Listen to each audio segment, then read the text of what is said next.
జై Sriram. రామసైన్యం YouTube channel. నేను మీ శ్రీను.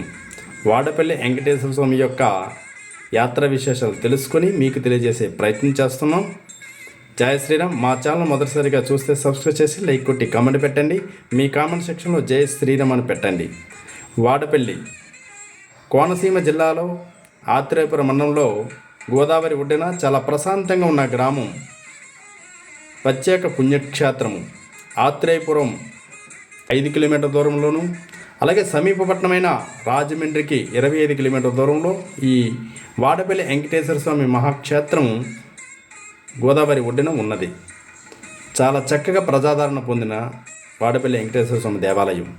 అయితే తిరుపతి ఇటు ద్వారకా తిరుమల ఎంతటి ప్రజా ఆదరణ పొంది ఉన్నవో ఇంచుమించు అంత ప్రజాదరణ పొందిన క్షేత్రంగా ప్రసిద్ధి చెందింది ఈ వాడపల్లి వెంకటేశ్వర స్వామి యొక్క దేవాలయం. ఇక్కడ స్వామి స్వయంగా వెలసాడని, గోదావరి నదిలో ఆ గౌతమి నది తీరాన ఈ స్వామి దారు చాలా చెక్క రూపంలో వెలసాడని, ఆ చెక్క ప్రతిష్ఠ చేసి ఆలయం కట్టారని, పల్లవరాజులైన ఈ ఆలయాన్ని నిర్మించారని స్థిల శాసనాల ప్రకారంగా తెలుస్తుంది. అక్కడ ఆలయ చరిత్ర వీడియోలో తెలుసుకుందాం. 7 వారాలు 7 ప్రదక్షిణలు 7 రూపాయలు ఉండీలేసి స్వామిని దర్శించి అనుకున్న కోరికలు నెరవేరుతాయని చాలా చక్క విశ్వాసంతో జరుగుతుంది. అనుకున్న వారికి కూడా అలాగే జరుగుతుందని ఇక్కడ భక్త మహేశ్వరు చెప్పడం జరిగింది. అయితే ఆ యాత్ర విశేషాలు మాతో పాటు మీరు చూడాలనేతో ఈ వీడియో చేయడం జరిగింది. శ్రీరామ్. ఈ వాడపల్లి వెంకటేశ్వర స్వామిని ఒకసారి దర్శించండి. స్వామి అనుగ్రహానికి మీరందరూ పాత్రులు కావాలని ఆశిస్తున్నాం. జై శ్రీరామ్. మా ఛానల్ వస్తే సబ్స్క్రైబ్ చేసి లైక్ కొట్టి కామెంట్ పెట్టండి. ఓం నమో వెంకటేశాయ. జై శ్రీరామ్. కోనసీమ నడిబొడ్డున గోదావరి ఒడ్డున ఉన్న వాడపల్లి శ్రీ వెంకటేశ్వర స్వామి ఆలయం విశ్వాసం మరియు సాంప్రదాయానికి ప్రతీకగా నిలుస్తుంది. దీనికి ఆధ్యాత్మిక ప్రాముఖ్యత మరియు ఇంకా కోరిన కోరికలు నెరవేరుతాయనే నమ్మకం కారణంగా భక్తులు దీన్ని కోనసీమ తిరుపతి అని ప్రేమగా పిలుస్తారు. తిరుపతి, ద్వారకా తిరుమల తరువాత అత్యంత ప్రజాదరణ పొందిన క్షేత్రం కూడా ఈ వాడపల్లి. గౌతమి నదీ తీరం వెంబడి అందమైన పచ్చని పొలాల మధ్య కల ఈ గ్రామం కాలుష్యానికి దూరంగా ఉంటుంది. లొల్లకు ఆనుకొని ఉండడంతో లొల్లవాడపల్లిగా పిలుస్తారు. ఇక్కడ దేవాలయంలోని మూర్తి ద్వారుమూర్తి, అంటే నల్లని చెక్కపై చెక్కిన ఈ విగ్రహం చూసేందుకు శిలలానే ఉంటుంది. శిలాఫలకం ఆధారంగా ఈ క్షేత్ర చరిత్ర తెలుసుకుందాం. వైకుంఠంలో ఒకసారి సనకసనందనాది మహర్షులు నారాయణ దర్శించుకునేందుకు వెళ్ళి దర్శించుకొని తిరిగి వచ్చే సమయంలో స్వామికి భూలోకమున పాపములు పెరుగుతున్నది, అధర్మం అన్యాయం పెరుగుతున్నవని వాటిని తగ్గించు మార్గం చూపమని వేడుకున్నారు. అప్పుడు ఆ శ్రీమన్నారాయణుడు వారితో, అధర్మం ప్రబలినప్పుడు నేను అనేక రూపాలలో అవతరించాను.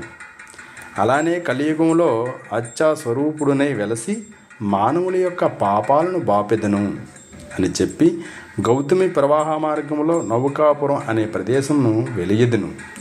లక్ష్మీ సహితంగా ఓ చందన పెట్టికలో గౌతమి ప్రవాహ మార్గంలో నౌకాపురి చేరుకుంటాను. ఈ విషయాన్ని సనకసనందలకు, ఈ విషయాలన్నీ ప్రజలకు నారదుని ద్వారా ప్రజలకు తెలియజేయమని శ్రీమన్నారాయణుడు సెలవిచ్చెను. కొంతకాలం గడిచిన తర్వాత నౌకాపురి ప్రజలకు గౌతమి ప్రవాహంలో కొట్టుకొస్తున్న చందన వృక్షం కనిపించగా ఒడ్డుకు తీసుకురావాలని వెళ్ళిన వాళ్ళకు కనిపించకపోవడం జరుగుతూ ఉండేది. నిరాశ చెంది ఉన్న ఆ ప్రజలకు ఒక్కరోజు ఆ ఊరిలో ఒక వృద్ధ బ్రాహ్మణుడు కలలో స్వామి కనిపించి, కలి ప్రభావంతో మీరు నన్ను చూడలేకపోతున్నారు కనుక తెల్లవారు ముందే అందరూ శుచిగా గౌతమి నదిలో స్నానం చేసి పవిత్రులై మంగళ వాయిద్యాలతో నౌకలో నదిలో వెళితే కృష్ణగరుడు పక్షి వాలి ఉన్న చోట నేను ఉందును అని చెప్పెను. అలాగే ఆ గ్రామ ప్రజలంతా స్వామి ఆదేశానుసారం పవిత్రులై ఆ నదిని ప్రవేశించగా చందన పెట్టిక కనిపించింది. ఆ చందన పెట్టికను తెరిచి చూడగా చంక చక్ర గదాయుధుడై నారాయణుడి విగ్రహం కనిపించింది. నారదాదుల వలన తెలిసిన విషయాలతో ఆ అర్చావతారమునకు గౌతమి తీరాన దేవాలయం నిర్మించి ఆ దేవాలయంలో ఆ మూర్తిని ప్రతిష్ఠి గావించి పూజించటం ప్రారంభించారు భక్తులు. అయితే పూర్వం ఆలయం గోదావరి నది ప్రవాహక ప్రాంతంలో ఉండటం వలన కోతలతో నదీ గర్భంలో కలిసిపోగా తదనంతరం ఇప్పుడున్న ఆలయాన్ని మాత్రం పల్లవరాజు అయిన పినపోతు గజేంద్రుడు అనే అగ్నికుల క్షత్రియ వంశానికి చెందినవారు నిర్మించారు. 1700 సంవత్సరంలో పినపోతు గజేంద్రుడు గారు నౌకల ద్వారా అనేక దేశాలకు ఎగుమతులు దిగుమతులు వ్యాపారం చేసి గొప్ప సంపన్నులైరి. 1759వ సంవత్సరంలో వాడపల్లిలో శ్రీ వెంకటేశ్వర స్వామి వారి ఆలయాన్ని నిర్మించారు. ఈ ఆలయమునకు ధూపదీప నైవేద్యాలకు 275 ఎకరాల భూమిని వజ్ర వైడూర్యాలను విరాళంగా ఇచ్చి భక్తి శిఖామణిగా పేరు పొందారు. ఈ వాడపల్లి వెంకటేశ్వర స్వామి దేవాలయంలో మార్చి నెలలో సర్వ ఏకాదశి రోజు నుండి 5 రోజుల పాటు జరిగే కళ్యాణోత్సవాలు తిరునాళ్ళకు అశేషంగా ప్రజలు తరలి వస్తుంటారు. ఈ ఉత్సవాలలో మరో ప్రత్యేకతగా ఊరిలో గల వర్ణాల వారు ఒక్కొక్కరు సమూహంగా ఏర్పడి ఈ 5 రోజులు అన్న సమరాధన కార్యక్రమాన్ని ఎవరికి వారే నిర్వహించుకుంటూ ఉంటారు. వాడపల్లి ఉత్సవాలకు వచ్చిన భక్తులను భోజనానికి మా వద్దకు రండి అంటూ పిలుస్తూ ప్రేమగా ఆప్యాయతంగా అన్న సమారాధన కార్యక్రమం జరిపిస్తూ ఉంటారు. కళ్యాణ వెంకటేశ్వరుడని కూడా పిలువబడే శ్రీ వెంకటేశ్వర స్వామి ఎర్రచందనంతో ప్రత్యేకంగా తయారు చేశారు. అందువలన వివాహం మరియు శ్రేయస్సుకు సంబంధించిన కోరికలను నెరవేర్చడానికి భక్తులలో ప్రత్యేకంగా ప్రాచుర్యం పొందింది. కోనసీమ యొక్క పచ్చదనంతో చుట్టుముట్టబడిన వాడపల్లి ఆలయాన్ని తరచుగా కోనసీమ తిరుపతి అని పిలుస్తారు. ప్రతి శనివారం భక్తులు ఈ ఆలయాన్ని దర్శించుకోసం తరలి వస్తారు మరియు ఆలయ నిర్వహించే సాంప్రదాయం అన్నదానంలో పాల్గొంటారు. అలాగే ఈ ఆలయ సిబ్బంది ఆలయం తాలూకా పరిశుభ్రత చేసేవారు, అక్కడ పోలీసు సిబ్బంది వారు వచ్చే భక్తులకు చాలా చక్కగా అవసరాల అనంతం అన్నీ సమకూరుస్తూ ఉంటారు. అలాగే మైక్ అనౌన్స్మెంట్ చేస్తూ గోవిందనామాల స్మరణ చెప్పుకుంటూ తరించమని ధ్యానంలో ఉండమని ప్రజలకు మైక్ ద్వారా వినిపిస్తూ ఉంటారు ఆలయ సిబ్బంది. ముందుగా ఆలయ అర్చకులకు ఆ సిబ్బందికి అక్కడ పారిశుద్ధ్యం చేసే వారందరికీ శిరస్సు ఉంచి పాదాభివందనం. వేల లక్షల కోట్ల మంది ఆ స్వామిని దర్శించుకుంటే వాళ్ళందరికీ సపర్యలు చేస్తున్న వారికి ముఖ్యంగా పేరు పేరున ధన్యవాదాలు చెప్పాలి. అలాగే ఈ వాడపల్లి వెంకటేశ్వర స్వామి 7 వారాల దేవుడిగా పేరు పొంది 7 వారాలు 7 శనివారాల్లో 7 ప్రదక్షిణలు చేసి 7 రూపాయలు కానీ 7 పువ్వులు కానీ స్వామి పాదాల చెంత ఉంచి స్వామిని దర్శించుకుంటే తన మనసులో కోరికలు నెరవేరుతాయని భక్తుల్లో ప్రగాఢ విశ్వాసంతో చాలా ప్రాచుర్యానికి పొందిన స్వామి శ్రీ వెంకటేశ్వర స్వామి. అలాగే ఇప్పుడైనా ఎప్పుడైనా ఎక్కడైనా వెంకటేశ్వర స్వామి ఆపద్బాంధవుడు. ప్రజలను ఆదుకోవడం కోసమే తన అర్చావతారంగా వెలుస్తూ స్వయంభూవుగా వెలుస్తూ అందరి భక్తుల బాధల యొక్క బాపుతున్నాడు శ్రీ వెంకటేశ్వర స్వామి. భక్త మహాశయులు అందుబాటులో ఉండాలని, అందరికీ ఆ ఆపద్బాంధుడి యొక్క ఆ భరోసా కావాలని కోరుకునే వాళ్ళకు అతి దగ్గర చెరువులో ఉన్న ఈ శ్రీ వాడపల్లి వెంకటేశ్వర స్వామిని దర్శించండి, సకల సుఖాలు పొందండి. అలాగే ఈ వాడపల్లి వెంకటేశ్వర స్వామి యొక్క క్షేత్రాన్ని భక్తులు ప్రతి శనివారం వస్తూ ఉంటారు. వేల మంది. ఈ భక్తులలో నమ్మకం చాలా ఎక్కువ ఉండడం వల్ల వెంకటేశ్వర స్వామి ప్రాచుర్యం పొందుతూ చుట్టుపక్కల జిల్లాలే కాక 2 తెలుగు రాష్ట్రాల్లో కూడా ఈ యొక్క వెంకటేశ్వర స్వామి మహత్యం తెలిసినదే. ప్రతి శనివారం భక్త మహాశయులు వేల మంది దర్శించుకుంటూ స్వామివారి యొక్క మాడవీధుల్లో 7 ప్రదక్షిణలు చేస్తూ ఉంటే మనం నడవవసరం లేదు. మధ్య నిలబడితే వాళ్ళే తోచుకుంటూ నడుచుకుంటూ వెళ్ళిపోతారు. అంతే ఆ మాడవీధులు అంత ఖాళీ కూడా జన సందోహంతో నిండి భక్త మహాశయులు ఆ స్వామిని దర్శించుకుంటారు. ఇక ముఖ్యంగా చెప్పవలసింది అన్న సమారాధన కార్యక్రమం, అన్నదాన కార్యక్రమం.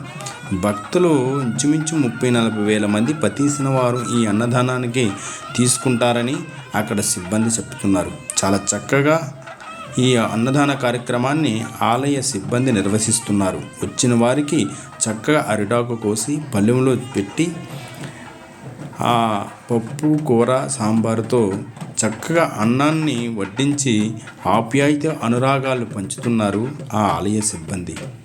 అన్న సమరాధన కార్యక్రమం చెప్పుకోవాల్సిందే.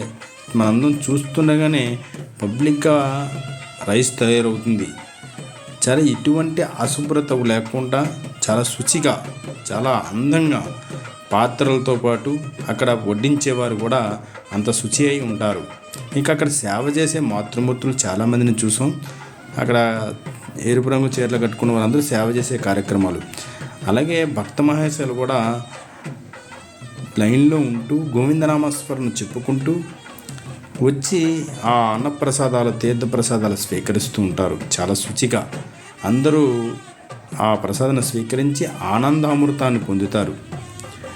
కావున భక్త మహాశయులు తప్పనిసరిగా వాడపల్లి వెళ్ళినప్పుడు ఓ క్షణం లేట్ అయినా అన్న సమర్థన కార్యక్రమంలో భాగస్వాములు అవ్వండి.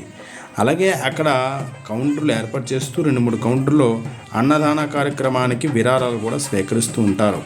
భక్తులు తమ కలిగిన డబ్బులు కానీ లేదా ఫోన్పే ద్వారా కానీ కానుకలు సమర్పిస్తారు. మనం రియల్గా చూస్తాం. అయితే తాత్కాలికంగా టెంట్ వేసి ఇంచుమించు వేల మంది భక్తులు ఉండి ఒకేసారి తినేలాగా చాలా భారీ ఎత్తున టెంట్ వేయడం జరిగింది. తాత్కాలిక టెంట్ చాలా శుభ్రంగా ఉంచుతున్నారు. వచ్చిన వారికి అందరికీ తీర్థప్రసాదాలు అందిస్తున్నారు. ఉదయం 10 గంటల నుంచే ప్రారంభమవుతుంది, మధ్యాహ్నం 3 గంటల వరకు. ప్రతి శనివారం చాలా రద్దీగా ఉంటుంది. భక్త మహాశయులు అందరూ కూడా తీర్థప్రసాదాలు స్వీకరించుకుంటారు. అయితే ఇక్కడ చెప్పుకోవాల్సింది ఏంటంటే ఈ యొక్క ఆలయ దర్శనానికి మాతృమూర్తులు ఎక్కువ ఉండడం, అలాగే భక్తులలో కోరిక, పెళ్ళిళ్ళు కావాల్సిన వారు, పిల్లలు కావాల్సిన వారు, కుటుంబ సౌఖ్యం కావాల్సిన వారు, ఉద్యోగాల కోసం ఇలా ఏవేవో కోరికలు తన మనసులో అనుకొని ఈ స్వామిని దర్శించుకుంటూ ఆ కోరికలు నెరవేరుతాయనే ప్రాచుర్యం అయితే ప్రజల్లో ప్రగాఢ విశ్వాసంతో నమ్మి ఉన్నారు. ఆ విధంగా ఈ ఆలయానికి ఎక్కువ భక్తులు జనసందోహం ఉంటుంది. ప్రజాదరణ గొప్పగా పొంది ఉంది కూడా. అన్న సమర్థన చాలా అందంగా పెడతారు, చాలా ఆప్యాయతగా పెడతారు. మనం తిని ఆ స్వామివారి యొక్క ప్రసాదం మన అమృతంలాగా తీసుకుంటారు. చాలా రుచిగా కూడా ఉంటుంది. తిరుమల తిరుపతి దేవస్థానం వెంగమాంబలో ఎంత అయితే అమృతంగా ఉంటుందో అంత మధురంగా ఉంటుంది ఈ యొక్క అన్నదాన కార్యక్రమం. చూడడానికి 2 కళ్ళు చావు. వేల మంది తిన్నా సరే ఆ మండపంలో ఖాళీగానే ఉంటుంది. అలా వస్తూ ఉంటారు, తింటూ ఉంటారు. కాకపోతే కూర్చోకుండా ఎవరి ప్లేట్ వారికి ఇవ్వడం వల్ల చాపిగా సాగిపోతుంది. అక్కడ సేవ చేసే సిబ్బంది, అలాగే ఈ యొక్క అన్న సమరాధన కార్యక్రమానికి సేవనందించే వాళ్ళు కూడా పేరున వారందరికీ ధన్యవాదాలు. అక్కడ శుచి శుభ్రం చేయడం చాలా అరుదైన విషయం ఏమీ కాదు, చాలా గొప్ప విశేషం. వేల భక్తులకి ఏ మహానుభావుడు ఉంటున్నాడో ఆ భక్త మహాశైలు, ఏ దివ్య పురుషులు ఉంటున్నారో ఆ భక్త జనాల్లో, అటువంటి వారికి సేవ చేసే భాగ్యం ఏనాడు కలుగుతుందో. జయ శ్రీరామ్. అయితే మనం ఏదైతే భోజనం చేస్తున్నామో ఆ ప్లేట్లు పక్కన డుక్కుల్లో ఆ వెంగిల ఆకులు వేసి పక్కనే కుళాయిలు ఉంటుంది. ఎవరి ప్లేట్ వారు చక్కగా కడిగి ఒక దగ్గర పెడుతూ ఉంటారు. అది మన బాధ్యత, మన దేవాలయం అనే ఆలోచనతో ఆ కార్యక్రమాన్ని చేయాలి. తప్పనిసరిగా ఆ ప్లేట్లు కడిగి పక్కన పెట్టాలి. ఇంకా దానికి పక్కన ఆనుకొని అన్న సమరాధన కొరకై వకులమాత అన్నదాన భవనం చాలా శరవేగంగా కడుతున్నారు, చాలా భారీ ఎత్తున. ఎందుకంటే తాత్కాలికంగా టెంట్ వేశారు. వచ్చిన భక్తులకి కిటకిటలాడుతూ ఉంది. వర్షానికి ఎండకి ఇది కొద్ది దెబ్బతినే అవకాశం ఉంది. కాబట్టి స్థిరంగా ఉండేలాగా ఈ వకులమాత కార్యక్రమాన్ని చాలా భారీ ఎత్తున కడుతున్నారు. సంతోషం. అలాగే భక్త మహాశయులు 7 వారాలు పూర్తి చేసుకున్నవారు తప్పనిసరిగా ఈ యొక్క ఆలయం ఎదురుగా ఉన్న ఈ ప్లేస్లో దీపారాధన కార్యక్రమం, పూజా కార్యక్రమం నిర్వహిస్తారు. అక్కడే అన్ని సామాగ్రి అందిస్తుంది ఆలయ సిబ్బంది. చాలా చక్కగా భక్తులు మనస్ఫూర్తిగా దాంపత్యాలు, భార్యాభర్తలు కలిసి ఈ పూజా కార్యక్రమం భాగస్వాములు అవుతారు. అయితే ఈ పూజా కార్యక్రమానికి స్టాండ్లు ఏర్పాటు చేయడం వల్ల ఆ స్టాండ్ల పైన పెడతారు. మీరు చూస్తున్న వీడియో కూడా అదే. చాలామంది భక్తులు అప్పటికే దర్శించిపోయారు. ఇప్పుడు మేము వీడియో తీసిన సమయం అయితే 1 గంటన్నర. చాలా భక్తుల రద్దీగా ఉంది. మీరు మొదట చూసే ఉంటారు 50 రూపాయల క్యూ లైను ఎక్కడ దేవాలయం నుంచి గోదావరి గట్టు తలనీల తీసే వరకు ఉన్నది 50 రూపాయల క్యూ లైను. అంటే 1 గంటన్నర టైంలో. అంటే ఎంతమంది భక్త మహాశైలు వేచి ఉన్నారో, ఎంతమంది ఆలయాన్ని సందర్శించుకుంటున్నారో ఒక చూడండి. తెల్లవారుజాముకే లైన్ తిరగడం మొదలు పెడతారు 7 ప్రదక్షిణం. అప్పటికే భక్త మహాశైలు దేవాలయానికి వేల భక్తులు వచ్చేసి ఉంటారు. కావున చాలా ప్రాచుర్యమైనది. అంట్ల కన్నా చెప్పవలసింది వెంకటేశ్వర స్వామి భక్తవత్సలుడు. ఓం నమో వెంకటేశాయ, ఓం నమో గోవింద అని నూరారా పిలిచి నీ మనసుతో పిలిస్తే స్వామిని చెంతకు చేరుతాడు. ఆపద బాంధవుడు, అనాథ రక్షకుడు, ఎన్ని వేల పేర్లున్నాయి స్వామికి. శ్రీనివాసుడు, శ్రీవత్సలుడు, గోవిందుడు, 1-2 వేల అక్షరాలతో, వేల నామాలతో ఉన్న ఆ వెంకటేశ్వర స్వామి కీర్తించడం మన ఏ పూర్వజన్మ సుకృతము. ఇటువంటి వీడియోలు చూడడం కూడా చాలా పుణ్యదాయకమే. ఎంతమంది భక్త మహాశైలు ఆ స్వామిని దర్శించుకుంటున్నారు. ఎంతమంది మాతృమూర్తులు తమ కోరికలు నెరవేరాలని, తన కుటుంబ సౌఖ్యం బాగుండాలని, తన మాంగళ్య బలం పెరగాలని, పిల్లల అభివృద్ధిలో రావాలని ఎంతో భక్తిగా ఆ స్వామిని దర్శించుకుంటున్నారు. అలాగే 7 శనివారాలు తప్పనిసరిగా వెళ్ళాలనే రూల్ ఏమి లేదు. మీకు వీలైనప్పుడు వెళ్ళండి. అది ఆచారంలో అయితే కాదు. 7 శనివారాలు వెళ్ళడం మంచిదే. వరుస పెట్టి వెళ్ళాలని ఏం లేదు. తప్పి మనకేమైనా అవసరం ఉంటే మానేసినా మళ్ళీ శనివారం వెళ్ళొచ్చు. అంతేగాని ఇప్పటి వరకు వెళ్ళాం కదా మానేస్తే మళ్ళీ అక్కడి నుంచి మళ్ళీ మొదలెట్టాలో 7 సార్లు నేను ఆలోచన అయితే పెట్టకండి. స్వామికి అంతా తెలుసు. మన బాధ్యత అంతా స్వామిదే. చాలా చక్కగా శిలారూపుడై బయటన తులసి మాలలు ధరించి ఆ వెంకటేశ్వర స్వామి రూపాన్ని చూడండి. వచ్చిన వారందరికీ అభయం ఇస్తూ చిరునవ్వుతో ఎలా ఆప్యాయంగా ఉన్నాడో అటువంటి స్వామిని దర్శించండి. తప్పనిసరిగా వాడపల్లి వెంకటేశ్వర స్వామిని దర్శించాలి. ఆ స్వామి అనుగ్రహం అందరూ పొందాలి. మా ఛానల్ చూసిన వారు నచ్చితే సబ్స్క్రైబ్ చేసి లైక్ కొట్టి కామెంట్ పెట్టండి. జై శ్రీ